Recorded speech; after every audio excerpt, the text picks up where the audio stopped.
దర్శకుడు హరీష్ శంకర్ పై అల్లు అర్జున్ గుర్రుగా ఉన్నాడా? ఇద్దరి మధ్య గ్యాప్ పెరుగుతుందా? అవునని అంటున్నాయి టాలీవుడ్ వర్గాలు. దువ్వాడ జగన్నాథం టీజర్ కట్ చేసిన విధానం అల్లు అర్జున్ కి నచ్చలేదని, బన్నీ ఫైనల్ డెసిషన్ కోసం ఎదురు చూడకుండానే ఆ టీజర్ ని అప్లోడ్ చేశారని విశ్వసనీయ వర్గాలు చెబుతున్నాయి. శివరాత్రి సందర్భంగా డీజే టీజర్ విడుదల అవ్వడం, ఏకంగా 50 లక్షల వ్యూస్ అందుకోవడం తెలిసిన విషయాలే. బన్నీ టీజర్ కు వచ్చిన డిస్లైక్స్ కూడా హాట్ టాపిక్ గా మారాయి. నిజానికి టీజర్ ని కట్ చేసిన విధానం, చూపించిన షార్ట్స్ వీటిపై బన్నీ సంతృప్తిగా లేడని తెలుస్తుంది. మరో వెర్షన్ కట్ చేసి నాకు చూపించండి అని చెప్పినా హరీష్ శంకర్ వినలేదట.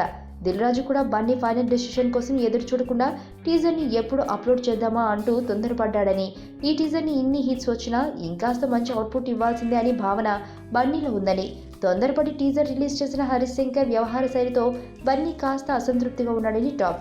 టీజర్ కి డిస్లైక్స్ రావడం బన్నీ దృష్టికి వెళ్ళిందని, ఈ విషయంపై కూడా అసహనంగా ఉన్నాడని, పవన్ ఫ్యాన్స్ కి మరోసారి కౌంటర్ ఇవ్వడానికి బన్నీ రంగం సిద్ధం చేసుకుంటున్నాడని, ఎప్పుడూ ఒకప్పుడు బయటపడిపోవడం ఖాయమని మెగా కాంపౌండ్ వర్గాల్లోనే గుసగుసలు వినిపిస్తున్నాయి.